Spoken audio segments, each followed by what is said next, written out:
இப்போதைக்கு நம்ம தமிழ்நாட்டில் சட்டமன்ற தேர்தல்கள் பார்த்திங்கன்னா இப்போதைக்கு தொடங்க போகுது. உங்களில் பல பேர் பார்த்திங்கன்னா இதுதான் வாக்களிக்கிறது பார்த்திங்கன்னா ஃபஸ்ட் டைமாக இருக்கும். இதில் உங்கள் கேள்வி என்னவா இருக்கும்? எப்படி வாக்கு செலுத்துறது, அதுக்கப்புறம் எப்படி உள்ள என்ன நடக்கும் அப்படிங்கிறத உங்கள் கேள்வியாக பார்த்திங்கன்னா நிறைய பேர்த்துக்கு இதில் இருக்கும். இதுக்கு பார்த்திங்கன்னா நீங்கள் கவலையே பட வேணாம். இந்த வீடியோவில் பார்த்திங்கன்னா படிப்படியாக தெளிவாக இந்த ஒரு வீடியோலேயே நம்ம பார்க்க போகிறோம். முதல்ல உங்களோட வாக்காளர் பட்டியலில் உங்கள் பேர் இருக்கா அப்படின்னு நம்ம ஃபஸ்ட்டு பார்த்திங்கன்னா சரி பார்க்கணும். அதுக்கப்புறம் வாக்குச்சாவடியில் என்ன நடக்குது அப்படிங்கிறதெல்லாம் பார்த்திங்கன்னா இப்போது பார்த்திங்கன்னா இந்த வீடியோவில் ஃபுல்லாக நம்ம பார்க்கலாம். அதனால் இந்த வீடியோவை ஸ்கிப் பண்ணாமல் லாஸ்ட் முடியும் பாருங்கள். அப்போ தான் உங்களுக்கு ஒவ்வொரு பாயிண்ட்டுங்கிறது உங்களுக்கு புரியும். சரிங்களா? சரி வாங்க, இப்போ டைம் வேஸ்ட் பண்ணாமல் வீடியோக்குள்ளே போய் நம்ம பார்க்கலாம். ஃபஸ்ட்டு பாயிண்ட்டுங்கிறது, இப்போது நம்ம பேரை வாக்காளர் பதிவு எப்படி செய்கிறது, எங்கே செய்கிறது அப்படிங்கிறது எல்லாத்தையும் இப்போ ஃபஸ்ட்டு பாயிண்டில் இப்போ நம்ம தெளிவாக பார்க்கலாம். நீங்கள் இப்போ தான் முதல் முறையாக வாக்கு செலுத்த போகிறீங்க அப்படின்னா உங்கள் பேருங்கிறது பார்த்திங்கன்னா தேர்தல் ஆணையத்தில் பார்த்திங்கன்னா பதிவு செஞ்சுருக்கணும். அது மட்டும் இல்லாமல் 18 வயசு உங்களுக்கு நிறைவடைஞ்சிருந்துச்சுன்னா நீங்கள் பார்த்திங்கன்னா படிவம் எண் 6 மூலம் பார்த்திங்கன்னா உங்கள் தேர்தல் வாக்குப்பதிவு இதை பார்த்திங்கன்னா நீங்கள் பார்த்திங்கன்னா விண்ணப்பிக்கலாம். அப்படி இல்லை நான் பார்த்திங்கன்னா ஆன்லைனில் தான் பதிவு செய்வேன் அப்படின்னா உங்களுக்கு இந்த .com சொல்கிற பாருங்க, இந்த .comலையும் போய் நீங்கள் பார்த்தீங்கன்னா பதிவுங்கிறது பண்ணலாம். அது என்ன வெப்சைட்னா voters.eci.gov.in. இந்த .comலையும் பார்த்தீங்கன்னா நீங்கள் ஆன்லைன்லையும் நீங்கள் பதிவுங்கிறது பண்ணலாம். அப்படி இல்லை எனக்கு பார்த்தீங்கன்னா ஆன்லைனில் பதிவு செய்ய தெரியாது அப்படிங்கிறவங்க உங்கள் பக்கத்தில் இருக்கிற வாக்காளர் பதிவு அலுவலகம் இருக்குல்ல, அங்கேயும் பார்த்தீங்கன்னா நீங்கள் விண்ணப்பங்கிறது நீங்கள் அங்கே விண்ணப்பிக்கலாம். இப்போ செகண்ட் பாயிண்ட்டு, இப்போது நாங்கள் வாக்காளர் பதிவுங்கிறது பண்ணிட்டோம். அடுத்தது எப்படி நாங்கள் வாக்காளர் அட்டையை நாங்கள் பெறுவோம் அப்படிங்கிற எல்லாத்துக்கும் டவுட் இருக்கும். அது பார்த்தீங்கன்னா இப்போ செகண்ட் பாயிண்டில் நம்ம இப்போ பார்க்கலாம். நீங்கள் நான் ஃபஸ்ட்டு சொன்ன பாயிண்ட் படி நீங்கள் வாக்காளர் பதிவு இதை பார்த்தீங்கன்னா பதிவு செஞ்சுருந்தீங்கன்னா உங்களுக்கு சீக்கிரமாகவே வாக்காளர் அடையாள அட்டைங்கிறது பார்த்திங்கன்னா அவங்க கவர்மெண்ட் சைட்லேருந்து உங்களுக்கு தந்துடுவாங்க. இது எதுக்கு யூஸ்னா, இது தேர்தல் நேரத்தில் இப்போ நம்ம தமிழ்நாட்டில் சட்டமன்ற தேர்தல் நடக்க போதில் இங்கே பார்த்திங்கன்னா உங்களோட அந்த ஓட்டர் ஐடி இருக்குல்ல, அதை காமிச்சு தான் நீங்கள் ஓட்டுங்கிறது போட முடியும். இப்போ ஆனால் நிறைய பார்த்திங்கன்னா இப்போ மாற்றிட்டாங்க. உங்களோட ஓட்டர் ஐடி அப்படி இல்லைன்னா உங்களோட கவர்மெண்ட்டோட எந்த சர்டிஃபிகேட் இருந்தாலும், எக்ஸாம்பிளுக்கு ஒரு ஆதார் கார்டு, உங்களோட பாஸ்போர்ட்டு, பேன் கார்டு, இந்த மாதிரி கவர்மெண்ட்டோட நிறையா டாக்குமெண்ட்ஸ் இருக்கும்ல, அது வச்சு கூட பார்த்திங்கன்னா நீங்கள் ஓட்டுங்கிறது போட்டுக்கலாம். அடுத்தது தேர்டு பாயிண்ட்டு, இப்போது உங்கள் பேர் வாக்காளர் பட்டியலில் வந்திருக்கா இல்லையா, என் பேரை நான் எங்கே போய் பார்க்கணும் அப்படின்னு பார்த்திங்கன்னா நிறைய பேர்த்துக்கு டவுட்டுங்கிறது இருக்கும். அது எங்கே பார்க்குறது, எப்படி பார்க்குறது அப்படிங்கிறத இப்போ தேர்ட் பாயிண்டில் இப்போ நம்ம பார்க்கலாம். ஃபஸ்ட்டாக இப்போ என்ன தேர்தல் இப்போ நடக்க போதோ அந்த தேர்தலை பார்த்திங்கன்னா அவங்க அறிவிச்ச உடனே இந்த வாக்காளரோட இந்த பட்டியலுங்கிறது பார்த்திங்கன்னா அவங்க வெளியிட்டுருவாங்க.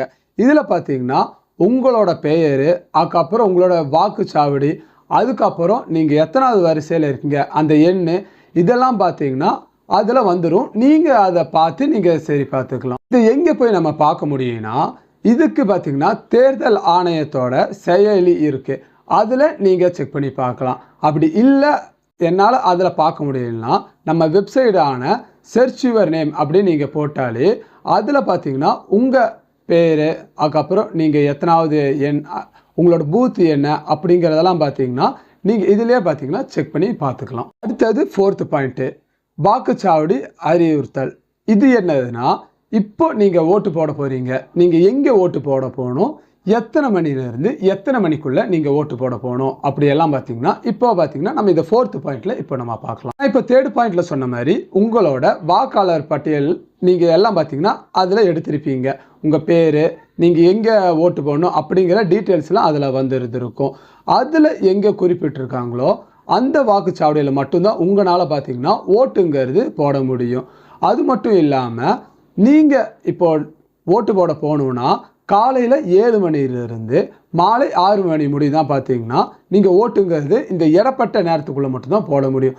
அதுக்கு முன்னாடி போனாலும் உங்களால் ஓட்டு போட முடியாது, அதுக்கு மேலே நீங்கள் போனாலும் பார்த்திங்கன்னா உங்களால் ஓட்டுங்கிறது போட முடியாது. இப்போ நம்ம 5வது பாயிண்ட்டாக இப்போ உங்களுக்கு எந்த பூத்துங்கிறது தெரிஞ்சிருச்சு. இப்போ அந்த பூத்துக்கு இப்போ நான் போகும்போது என் கையில் நான் என்னென்ன எடுத்துகிட்டு போகணும், கவர்மெண்ட்டோட என்னென்ன டாக்குமெண்ட்ஸ் அதெல்லாம் நம்ம எடுத்துகிட்டு போகணும் அப்படிங்கிற பார்த்தீங்கன்னா இந்த 5வது பாயிண்டில் இப்போ நம்ம பார்க்கலாம். ஃபஸ்ட்டாக நீங்கள் ஓட்டு போடுறக்கு அந்த வாக்குச்சாவடியில் உங்களோட அந்த வாக்காளர் அட்டை உங்களுக்கு தந்திருப்பாங்களே அதை நீங்கள் எடுத்துகிட்டு போகலாம். அப்படி இல்லை அப்படின்னா கவர்மெண்ட் சைட்லேருந்து உங்களுக்கு தந்திருப்பாங்களே உங்கள் ஃபோட்டோவோட இருக்கிற, நான் ஃபஸ்ட்டே சொன்ன மாதிரி உங்கள் ஃபோட்டோ எதில் இருக்கோ, எக்ஸாம்பிளுக்கு நம்ம ஆதார், அதுக்கப்புறம் பார்த்திங்கன்னா ஓட்டு உரிமை அந்த ரசீது மாதிரி தருவாங்க, அது எடுத்துகிட்டு போகலாம். அப்படி இல்லை பேன் கார்டு, அப்படி இல்லாட்டினா பாஸ்புக்கு, அதுக்கப்புறம் உங்களோட பேங்க் பாஸ்புக் இருக்குல்ல அதையும் எடுத்துகிட்டு போகலாம். இன்கேஸ் நீங்கள் அரசு பணியாளராக இருந்தீங்கன்னா அதோட அடையாள அட்டையை பார்த்தீங்கன்னா நீங்கள் எடுத்துகிட்டு போகலாம். அப்படி இல்லை என் ஃபோனில் பார்த்தீங்கன்னா என்னோட வாக்காளர் பட்டியலை பார்த்தீங்கன்னா நான் ஸ்க்ரீன்ஷாட் எடுத்துகிட்டு போகலாமா அப்படின்னா நீங்கள் அதை எடுத்துகிட்டு போகலாம். ஆனால் அவங்களுக்கு தேவைப்பட்டா இன்கேஸ் அவங்க ஒப்புக்கொண்டா மட்டும்தான் நீங்கள் அது ஸ்க்ரீன்ஷாட்டுங்கிறது எடுத்துகிட்டு போக முடியும். அப்படி இல்லைன்னா நான் இப்போ மேலே சொன்னல ஒவ்வொரு டாக்குமெண்ட் இதெல்லாம் மட்டும்தான் பார்த்தீங்கன்னா அங்கே செல்லுபடி ஆகும். சரி, இப்போ நீ சொன்னது எல்லாத்தையும் நான் எடுத்துகிட்டு போயிட்டேன். இப்போது நான் வாக்குச்சாவடிக்குள்ளே நுழையும் போது அங்கே என்னென்ன பண்ணுவாங்க, இப்போ நான் ஓட்டு போடுறதுக்கு முன்னாடி அங்கே ஸ்டெப் பை ஸ்டெப்பாக என்னென்ன நடக்கும் அப்படிங்கிறத இப்போ இந்த 6th பாயிண்டில் இப்போ நம்ம பார்க்கலாம். ஃபர்ஸ்ட்டாக நீங்கள் ஓட்டு போகிறதுக்கு முன்னாடி அங்கே வரிசைங்கிறது நிறைய பேர் நின்றுருப்பாங்க. நீங்களும் பார்த்தீங்கன்னா அவங்க நிற்கிறதுலையே வரிசையாக நின்று ஃபஸ்ட்டாக நீங்கள் இப்போது வரிசையாக ஒவ்வொருத்தவங்க போகும்போது நீங்கள் ஒரு முதல் அதிகாரி பார்த்தீங்கன்னா அங்கே இருப்பாங்க. அங்கே நான் சொன்ன மாதிரி மேலே சொன்ன டாக்குமெண்ட்ஸ் இது ஏதாச்சும் பார்த்தீங்கன்னா அங்கே அவங்கள்ட்ட நீங்கள் காமிக்கலாம். அவங்க பார்த்தீங்கன்னா உங்கள் பேரை சரி பார்த்து உங்கள் வரிசை என்ன அப்படிங்கிற பார்த்தீங்கன்னா அந்த ஃபஸ்ட்டு அதிகாரி உங்கள்கிட்ட சொல்லுவார். இது முடிஞ்சோடனே இந்த 2வது அதிகாரி என்ன பண்ணுவாங்கன்னா உங்கள் கை விரல் இருக்குல்ல அந்த இடது கை விரலை எடுத்து, அதுவும் பார்த்திங்கன்னா நம்ம ஆள்காட்டி விரல் இதே எடுத்து பார்த்திங்கன்னா அந்த இடத்துல மெய்ங்கிறது பார்த்திங்கன்னா தேய்ப்பாங்க. இது அவங்க பார்த்திங்கன்னா இது முடிஞ்சோடனே உங்களுக்கு பார்த்திங்கன்னா வாக்கு சீட்டுங்கிறது உங்களுக்கு அவங்க தந்துடுவாங்க. இது தந்ததுக்கப்புறம் இவிஎம் மிஷின் இருக்கும், அங்கே போய் நீங்கள் உங்களோட வாக்குங்கிறது பார்த்திங்கன்னா அங்கே செலுத்தலாம். சரி, நீ சொன்ன மாதிரி இப்போ என் கையில் மெய்ங்கிறது தேய்ச்சிட்டாங்க, என்னோட பேர் பார்த்திங்கன்னா சரியாக இருக்குது. அதுக்கப்புறம் இப்போ நான் ஓட்டு மிஷினுக்கு முன்னாடி நிற்கிறேன். இப்போது அங்கே போயிட்டு நான் என்னென்ன பண்ணணும் என்ன பண்ணக்கூடாது அப்படிங்கிறத பார்த்தீங்கன்னா இந்த 7th பாயிண்டில் இப்போ நம்ம பார்க்கலாம். ஃபஸ்ட்டாக நீங்கள் இவிஎம் மிஷின் முன்னாடி போய் பார்த்தீங்கன்னா நீங்கள் நிற்கணும். அங்கே நின்ன உடனே அந்த இவிஎம் மிஷினில் உங்கள் தொகுதியோட வேட்பாளர் பெயர், அதுக்கப்புறம் பார்த்தீங்கன்னா அவங்களோட சின்னத்தோட கூடிய அந்த பட்டனுங்கிறது பார்த்தீங்கன்னா நீங்கள் பார்க்கலாம். நிறையா வேட்பாளரோட அங்கே பெயர்கள் இருக்கும். அங்கே உங்கள் தொகுதியில் யார் நிற்கிறாங்களோ அவங்களோட வேட்பாளர் பெயர், நீங்கள் யாருக்கு ஓட்டு போட போகிறீங்களோ அவங்க சின்னம் பார்த்தீங்கன்னா நீங்கள் அங்கே பார்க்கலாம். நீங்கள் ஃபஸ்ட்டாக நீங்கள் அதை பார்த்துட்டிங்கன்னா நீங்கள் யாருக்கு ஓட்டு போட விரும்புகிறீங்களோ அவங்களோட சின்னத்தில் பார்த்தீங்கன்னா அது பக்கத்துலேயே அந்த சின்னம் இங்கே இருக்குன்னா அது பக்கத்துலேயே பார்த்தீங்கன்னா நீல கலரில் ஒரு பட்டன் இருக்கும், அதை அழுத்தி உங்கள் வாக்குங்க பார்த்தீங்கன்னா அங்கே நீங்கள் செலுத்தலாம். நீங்கள் அந்த பட்டனை நீங்கள் இப்போ அழுத்திட்டீங்க அந்த ப்ளூ கலர் பட்டனை, அதை அழுத்தின உடனே பார்த்தீங்கன்னா பீப்பு சத்தங்கிறது அங்கே எழும்பும். அது மட்டும் இல்லாமல் சிகப்பு கலரு லைட்டும் பார்த்தீங்கன்னா அங்கே எரியும். அப்படி இதெல்லாம் கரெக்டாக நடந்துச்சுன்னா உங்கள் வாக்குப்பதிவுங்கிறது பார்த்தீங்கன்னா அங்கே நீங்கள் அவங்களுக்கு செலுத்தியிருக்கீங்கன்னு அர்த்தம். அதுக்கப்புறம் நீங்கள் இப்போ கன்ஃபார்ம் ஆயிடுச்சு நான் ஓட்டு போட்டேன் அப்படின்னு.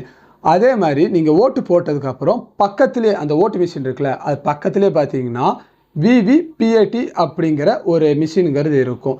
நீங்கள் இவிஎம் அந்த மிஷினில் ஓட்டு போட்டிருப்பீங்களா அது பக்கத்துலேயே இருக்கும். அதில் பார்த்தீங்கன்னா ஒரு சிறிய எப்படி சொல்கிறது பேப்பர் பார்த்தீங்கன்னா அங்கே சீட்டு வந்து அங்கே வெளியே வரும். அதில் நீங்கள் வாக்களித்த வேட்பாளர் இருக்கார்ல அவரோட சின்னமாக இருக்கட்டும் இல்லை அவரோட பேராக இருக்கட்டும் அது பார்த்திங்கன்னா அந்த சீட்டில் அவங்க காமிப்பாங்க. அதுவும் பார்த்திங்கன்னா காமிச்சிட்டே இருக்க மாட்டாங்க, அது சில வினாடிகளில் பார்த்திங்கன்னா அதுவும் பார்த்திங்கன்னா மறைஞ்சிரும். நீங்கள் அதுக்குள்ளே நீங்கள் இவர் தான் ஓட்டு போட்டிங்களா அந்த சின்னம் கரெக்டாக அப்படிங்கிற எல்லாத்தையும் பார்த்திங்கன்னா நீங்கள் அதுக்குள்ளேயே சரி பார்த்து கொள்ளணும். இப்போது நீ சொன்ன மாதிரி எல்லாம் பண்ணிட்டேன், நான் ஓட்டும் போட்டேன், நான் யாருக்கு ஓட்டு போட்டேன் அப்படிங்கிறத பார்த்திங்கன்னா நான் பக்கத்தில் இருக்க விவிபிஏடி அந்த மிஷினில் பார்த்தீங்கன்னா நான் பார்த்துட்டேன். இப்போ அடுத்தது நான் வெளியே போகணும். இப்போ அதுக்கு என்ன ப்ரொசீஜர் அப்படிங்கிற பார்த்தீங்கன்னா இப்போ 8வது பாயிண்டில் அதை நம்ம பார்க்கலாம். நீங்கள் ஓட்டு போட்டதுக்கு அப்புறம் பார்த்தீங்கன்னா நீங்கள் அந்த இவிஎம் அந்த ஏரியா இருக்குல்ல அது பேர் பார்த்தீங்கன்னா இவிஎம் அறைன்னு சொல்லுவாங்க, அதுலேருந்து நீங்கள் வெளியே வந்துடலாம். நீங்கள் அந்த வாக்குச்சாவடியை விட்டு நீங்கள் வெளியே வரதுக்கு முன்னாடி பார்த்தீங்கன்னா உங்கள் கையில் நான் சொன்ன மாதிரி ஆள்காட்டி விரலை மெய்ங்கரு தடவி இருப்பாங்களே அந்த விரலை பார்த்தீங்கன்னா அவங்கள காமிச்சிட்டு நீங்கள் அங்கேருந்து வெளியே வந்துக்கலாம். அடுத்தது 9வது பாயிண்ட்டு, இதுதான் பார்த்தீங்கன்னா முக்கியமானது. இப்போ நீங்கள் ஓட்டு போட போகும்போது என்னென்ன பண்ணக்கூடாது அப்படிங்கிறத பார்த்தீங்கன்னா இப்போ இந்த 9வது பாயிண்ட்டில் முக்கியமான ஒரு தகவலாக நம்ம இந்த 9வது பாயிண்ட்டில் இப்போ நம்ம பார்க்கலாம். ஃபஸ்ட்டாக நீங்கள் வாக்குச்சாவடிக்குள்ளே நீங்கள் போகும்போதே பார்த்தீங்கன்னா உங்கள் மொபைல் ஃபோனாக இருக்கட்டும், அதுக்கப்புறம் கேமராவாக இருக்கட்டும், அதுக்கப்புறம் நீங்கள் ஆயுதங்கள் அந்த மாதிரி ஏதாச்சும் எடுத்துகிட்டு போனீங்களா அதெல்லாம் பார்த்தீங்கன்னா உள்ளே எடுத்துகிட்டு போகிறதுக்கு பார்த்தீங்கன்னா அங்கே இருக்கிற தேர்தல் அதிகாரி அவங்க அனுமதிங்கிறது தரமாட்டாங்க. அதுக்கப்புறம் நீங்கள் ஓட்டு போட்டீங்க, இப்போ ஓட்டு போட்டு நீங்கள் வெளியே வரும்போது கொஞ்சம் பேர் கேட்பாங்க. இப்போ நம்ம ஃப்ரெண்ட்ஸ்கிட்ட நம்ம சொல்கிறது வேறு, இப்போ வேறு யாராச்சும் நீங்கள் யாருக்கு ஓட்டு போட்டீங்க அப்படின்னு இதெல்லாம் கேட்பாங்க. அதை பார்த்தீங்கன்னா நீங்கள் யார்கிட்டையும் சொல்லாமல் நீங்கள் பார்த்தீங்கன்னா அங்கேருந்து வெளியே வரதான் நல்லது. அதுக்கப்புறம் அடுத்தது பார்த்தீங்கன்னா இப்போ வாக்குச்சாவடியில் எந்த ஒரு தேர்தல் பிரச்சாரமும் இப்போ இந்த கட்சிக்காக இப்போ தேர்தல் பிரச்சாரங்கிறது ஒரு 2 நாளைக்கு முன்னாடியே முடிஞ்சிடும் இந்த எலெக்ஷன் டைம்லேருந்து. அதுக்கப்புறம் நீங்கள் அங்கே போயிட்டு கூட இப்போ நீங்கள் எந்த கட்சிக்கு சப்போர்ட் பண்ணுறீங்களோ அந்த கட்சிக்காக நீங்கள் தேர்தல் பிரச்சாரங்கள் பார்த்தீங்கன்னா அங்கே போய் நீங்கள் பண்ணக்கூடாது. அடுத்தது இப்போது நீங்கள் ஃபஸ்ட்டாக நீங்கள் இப்போ முதல் முறையாக தான் நீங்கள் வாக்கு செலுத்த போகிறீங்க அப்படின்னா உங்களுக்கு இப்போ நம்ம முதல் முறையாக நீங்கள் வாக்காளர் அப்படிங்கிற ஒரு சிறப்பு சான்று அப்படி இல்லாட்டி உங்களுக்கு பார்த்தீங்கன்னா பாராட்டு தேர்தல் ஆணையத்திலிருந்து உங்களுக்கு பார்த்தீங்கன்னா அவங்க சைட்லேருந்து தருவாங்க. நீங்கள் இப்போ தான் ஃபஸ்ட் டைம் ஓட்டு போடுறீங்க அப்படின்னா மட்டும் நான் இது சொன்னதெல்லாம் பார்த்தீங்கன்னா தேர்தல் ஆணையம் சைட்லேருந்து உங்களுக்கு தருவாங்க. அதுக்கப்புறம் 10வது பாயிண்ட், இதுதான் பார்த்தீங்கன்னா ஒரு முக்கியமான பாயிண்ட்டுன்னு சொல்லுவேன். நீங்கள் இப்போ வாக்கு அளிக்கிறவங்க மட்டும்தான் இந்த வீடியோங்கிறது பார்த்துட்டு இருப்பீங்கன்னு எனக்கு தெரியும். இப்போது நீங்கள் வாக்கு நீங்கள் செலுத்த நீங்கள் தவறிட்டா உங்களுக்கு என்ன தண்டனைங்கிறது கிடைக்கும், இப்போ புதுசாக அவங்க கொண்டு வந்திருக்காங்க ரூல்ஸு, உங்களுக்கு என்ன தண்டனை கிடைக்கும் அப்படிங்கிறத பார்த்தீங்கன்னா இப்போ லாஸ்ட்டாக இந்த 10வது பாயிண்ட்டில் இப்போ நம்ம பார்க்கலாம். லாஸ்ட்டாக நீங்கள் வாக்கு எதுவும் நீங்கள் செலுத்தாமல் விட்டிங்கன்னா உங்களுக்கு தண்டனைங்கிறது பார்த்தீங்கன்னா ஒன்றும் தரமாட்டாங்க. ஆனால் வாக்களிப்பது பார்த்தீங்கன்னா நம்ம ஒவ்வொரு குடிமகனோட கடமை. ஓகேங்களா? இப்போது நீங்கள் இன்கேஸ் வாக்கு செலுத்தலாம் கூட நீங்கள் அந்த ஸ்லிப்புன்னு வச்சுருப்பீங்களே உங்களோட பூத் ஸ்லிப்பு, அது பார்த்தீங்கன்னா பத்திரமா யார் கையிலையும் கிடைக்காத மாதிரி நீங்கள் அது பார்த்தீங்கன்னா பத்திரமா வச்சுக்கணும். இன்கேஸ் அது வேறு யாராச்சும் வச்சு மிஸ்யூஸ் பண்ணுறதுக்கும் பார்த்தீங்கன்னா நிறைய வாய்ப்புங்கிறது இருக்குது. இப்போ நான் சொன்ன இந்த படிகளையே நீங்கள் பின்பற்றினா எந்த ஒரு முதல் முறையாக நீங்கள் வாக்கு நீங்கள் போட போகிறீங்கன்னா உங்களுக்கு பார்த்தீங்கன்னா அங்கே வாக்கு போடும்போது எளிமையாகவும் அதுக்கப்புறமும் உங்களோட நல்ல ஒரு திறனோட பார்த்தீங்கன்னா நீங்கள் அங்கே செயல்படுவீங்க.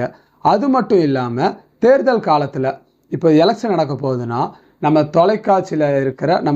தொலைக்காட்சியில் நியூஸாக இருக்கட்டும், அதுக்கப்புறம் பார்த்திங்கன்னா இந்த தேர்தல் ஆணையத்தோட அதிகபூர்வ இந்த இன்ஸ்டாகிராம் அதுக்கப்புறம் பார்த்திங்கன்னா அவங்களோட வெப்சைட் இதெல்லாம் இருக்கும்ல, அது எல்லாத்தையும் பார்த்திங்கன்னா கவனமாக நீங்கள் பார்த்து எப்படி ஓட்டு போடுறங்கிறது நீங்கள் அதை பார்த்து நீங்கள் தெரிஞ்சுக்கலாம். இப்போது இந்த முதல் முறையாக ஓட்டு போடுறவங்க நம்ம வீடியோவை பார்த்துட்டு இருந்தீங்கன்னா முதல் முறையாக வாக்கு செலுத்துறவங்க தான் முதல் முறையாக வாக்கு செலுத்துகிற உங்களோட அந்த கைரேகை தான் நம்ம தமிழ்நாட்டோட எதிர்காலமே பார்த்தீங்கன்னா முடிவுங்கிறது செய்யப்படும். இதில் கொஞ்சம் பேர் சொல்லுவாங்க, நான் ஒருத்தன் ஓட்டு போடலன்னா என்ன அப்படி மாறப்போகுது அப்படிங்கன்னு. ஆனால் நம்மளோட ஒவ்வொரு ஓட்டுங்கிறது பார்த்தீங்கன்னா அவ்வளோ முக்கியம். நம்ம இந்த சர்கார் படத்துலேயே பார்த்துருப்போம், இந்த ஒரு ஓட்டால் எவ்வளோ பெரிய பிரச்சனைங்கிறது நடந்திருக்கும் அப்படிங்கிறத. அதனால் நீங்கள் தேர்தல் நாளில் பார்த்தீங்கன்னா கட்டாயமாக உங்களோட கடமையான ஓட்டுகள் பார்த்தீங்கன்னா நீங்கள் பூர்த்திங்கிறது செய்யணும். சரிங்களா? அப்படி இன்கேஸ் உங்களுக்கு ஓட்டு போடுறதுல ஏதாச்சும் உங்களுக்கு சந்தேகங்கள் அப்படிங்கிறது இருந்துச்சுன்னா அது என்ன அப்படிங்கிற கீழே கமெண்ட்ஸில் கண்டிப்பாக சொல்லிட்டு போங்க. எனக்கு தெரிஞ்சுன்னா அதை பார்த்தீங்கன்னா நான் உங்களுக்கு சொல்கிறேன். அப்படி என்னால் சொல்ல முடியலைன்னா உங்களோட இந்த தேர்தல் அலுவலகம் இருக்குல்ல, நீங்கள் அங்கே தொடர்பு கொண்டாலே உங்களுக்கு பார்த்தீங்கன்னா என்ன உங்கள் பிரச்சனை அப்படிங்கிறத அவங்க கிளியர் பண்ணுவாங்க. அப்படி இன்கேஸ் அவங்கள தொடர்பு கொள்ள முடியலன்னா தேர்தல் ஆணையம் இருக்கும், அவங்களோட இணையதளமும் இருக்குது.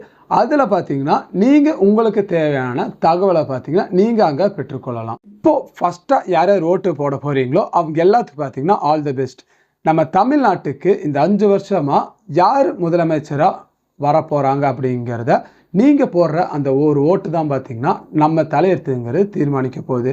அதனால் கண்டிப்பாக நீங்கள் எல்லாம் பார்த்தீங்கன்னா ஓட்டுங்கிறது போடணும். சரிங்களா? இந்த வீடியோவில் உங்களுக்கு எப்படி ஃபஸ்ட்லேருந்து லாஸ்ட் முடியும் இந்த ஓட்டு போடணும் அப்படிங்கிறத எளிமையாக சொல்லியிருப்பேன் நான் நினைக்கிறேன். இந்த வீடியோ பற்றின கருத்து உங்களுக்கு ஏதாச்சும் இருந்துச்சுன்னா அதை கீழே கமெண்ட்ஸில் கண்டிப்பாக சொல்லிட்டு போங்க. அதுக்கப்புறம் இந்த வீடியோ பிடிச்சிருச்சுன்னா ஒரு லைக்கும் கொடுத்துருங்க, ஓகேங்களா? அதுக்கப்புறம் நம்ம சேனலை சப்ஸ்கிரைப் பண்ணணும்னா சப்ஸ்கிரைபும் பண்ணி வச்சுக்கோங்க. உங்களை இன்னொரு வீடியோவில் நான் சந்திக்கிறேன். தேங்க்யூ.